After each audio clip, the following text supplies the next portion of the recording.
de l'Assemblée nationale, Monsieur le Premier ministre, Mesdames et Messieurs les membres du gouvernement, chers collègues, Mesdames et Messieurs, assalamu alaikum wa rahmatullahi wa barakatuh.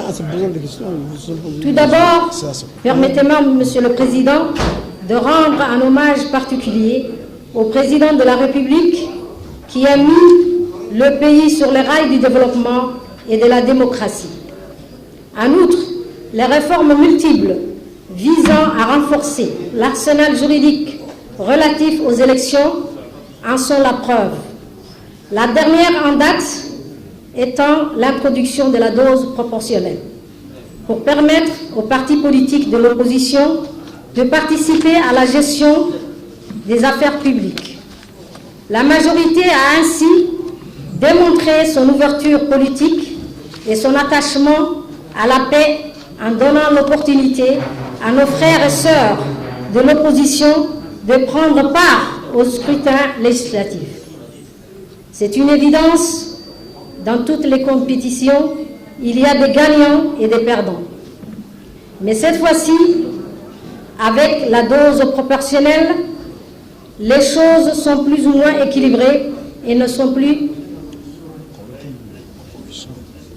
que au scrutin majoritaire. Nous lançons donc un appel solennel à nos chers collègues de l'opposition en leur exhortant de ne pas gâcher cette opportunité et de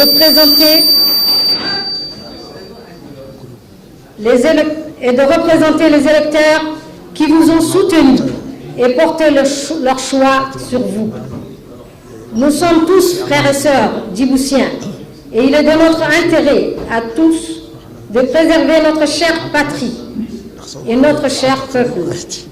L'appel à la violence, à la haine, à la discorde, au chaos sont contraires à la démocratie que vous réclamez si souvent sur les réseaux sociaux. La démocratie, c'est la divergence d'idées et d'opinions. La démocratie, c'est le dialogue et le consensus pour préserver le peuple des problèmes. La démocratie, c'est l'acceptation de la défaite. La démocratie, c'est le partage et la diversité. La politique de la chaise vide n'est aucunement une solution fiable pour la démocratie. Des négociations ont été entreprises par l'exécutif visant à réconcilier ou du moins trouver un terrain d'entente entre la majorité et l'opposition. Il est regrettable que cette politique de main tendue, qui a duré plusieurs mois, ait malheureusement échoué. Ce n'est pas faute d'avoir essayé, nous en sommes conscients. Néanmoins, certains députés de l'opposition ont suivi la voie de la raison et ont rejoint l'enceinte parlementaire. Qu'il en soit félicité. Aujourd'hui, je lance un appel à la raison à tous nos collègues de l'opposition d'exercer le mandat qui leur était confié par le peuple, d'assurer leurs responsabilités et d'honorer leurs engagements.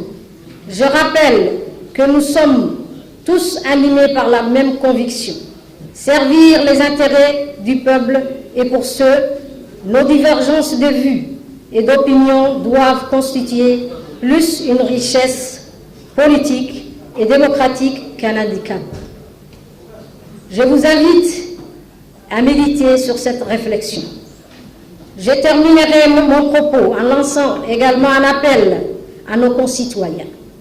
Chers concitoyens, nous comptons sur votre bonne conscience pour faire la part des choses, en reconnaissant ceux qui se lèvent tous les jours, ceux qui se lèvent tôt tous les jours pour vous servir, et ceux qui s'y refusent au détriment d'intérêts personnels.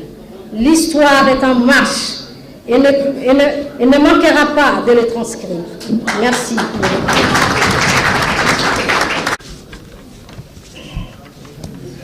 Merci, Monsieur le Président. Le problème de l'eau reste un défi perpétuel pour notre pays et le gouvernement ne manque pas de déployer des efforts considérables pour atténuer la soif. Chaque année, des sommes colossales sont dépensées pour mettre en place des infrastructures et permettre ainsi à nos concitoyens de boire à leur soif. Mais parfois l'impact de ces efforts est peu visible à cause du manque de surveillance et de suivi sur ces infrastructures. C'est le cas du village de Mouloud qui connaît la soif depuis les dernières élections législatives et la cause étant une panne de matériel. J'exhorte donc le gouvernement de mettre en place des équipes mobiles pour sillonner le pays et remédier à temps les problèmes liés à l'eau. Merci.